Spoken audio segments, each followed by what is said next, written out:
Cooker எடுத்து night ஃபுல்லாக ஊற வச்ச பட்டாணியை சேர்த்துக்கலாம். தண்ணி, தேவையான அளவு உப்பு, தயிருக்கு தேவையான 3 பொருள். கொத்தமல்லியை நல்லா கழுவி நறுக்கிக்கோங்க.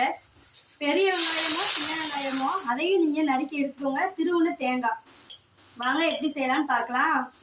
வெந்த பட்டாணியை உங்களுக்கு எவ்வளோ தேவையோ அவ்வளவு நீங்கள் எடுத்து போட்டுக்கோங்க. வெட்டி வச்ச வெங்காயம், கொத்தமல்லி தழை, தேங்காய் துருவல். அவ்வளோதாங்க, ரெடி ஆயிடுச்சு. வாங்க சாப்பிட்லாம்.